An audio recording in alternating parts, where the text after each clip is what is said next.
les 1er novembre, c'est une date facile à retenir, les chrétiens se rassemblent pour fêter la Toussaint. Mais la Toussaint, c'est quoi?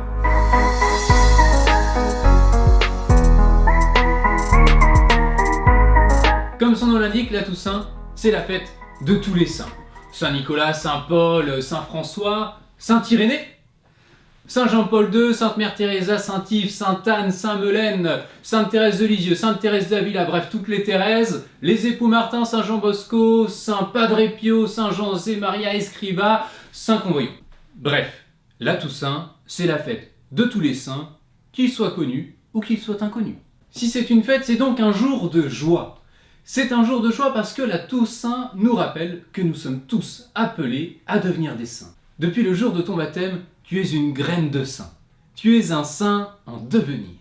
La Toussaint, c'est aussi un jour de joie parce que c'est un jour qui ravive notre espérance en la vie éternelle. Les saints, ce sont ceux qui vivent déjà, aujourd'hui, dans la plénitude, dans la joie, dans la paix et dans l'amour de Dieu. Et comme nous sommes tous appelés à devenir des saints, eh bien ça veut dire que nous croyons que nous aussi, un jour, nous pourrons vivre en Dieu. La Toussaint, ça veut aussi dire que la mort, ce n'est pas la fin ou le début d'une forme de néant ou je ne sais pas quel truc méga pessimiste. Ben non. Nous, on croit que la mort, c'est un passage vers une vie nouvelle, vers une vie en Dieu, avec tous les autres saints. C'est un retour vers notre Créateur qui va nous permettre d'expérimenter l'amour directement à sa source. Comme le disait Balzac dans ses Maximes et Pensées, pour nous autres chrétiens, notre tombeau n'est jamais que notre berceau. Ça c'est cadeau, c'est à méditer. Peut-être que tu te demandes pourquoi est-ce que la Toussaint est fêtée le 1er novembre et pas un autre jour. C'est une bonne question.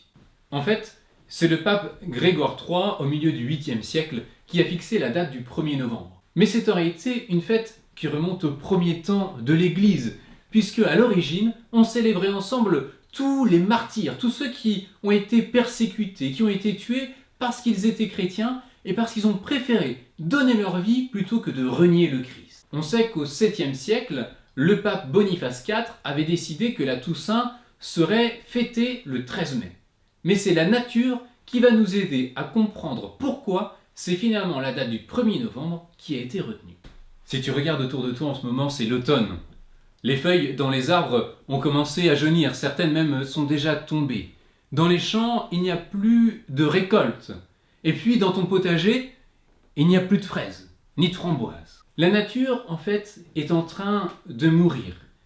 Et bientôt, c'est la neige de l'hiver qui viendra la recouvrir de sa neige, comme on peut recouvrir un mort avec un linceul. Tu remarques aussi qu'à partir de l'automne, les jours sont de moins en moins longs. Par contre, la nuit, qui symbolise la mort, enveloppe le monde de ses ténèbres de plus en plus tôt et de plus en plus longtemps. L'automne fait entrer dans l'hiver. La nature est morte et nous nous ramassons chez nous pour éviter la pluie et le froid. Mais nous savons qu'après, il y aura un printemps qui ouvre sur une période estivale. Nous savons que les jours vont se rallonger. Nous savons que les premiers rayons du soleil vont faire fondre la neige. Nous savons qu'un jour, nous allons pouvoir de nouveau ensemencer nos champs. Nous allons voir de nouveau des fleurs dans nos jardins. Nous aurons à nouveau dans notre potager tellement de fraises et de framboises que nous pourrons faire de la confiture et des tartes. Eh bien la Toussaint, c'est pareil.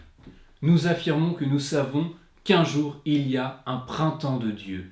Nous savons qu'un jour nous devrons mourir, mais qu'après la mort, il y a une vie pleine d'amour, puisque c'est une vie en Dieu.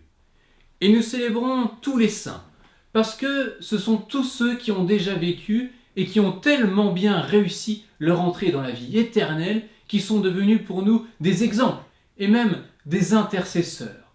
Ils peuvent nous aider à devenir nous-mêmes des saints. Ce sont pour nous des modèles. N'oublie pas, la sainteté n'est pas réservée à une élite. Toi aussi, tu peux devenir un saint.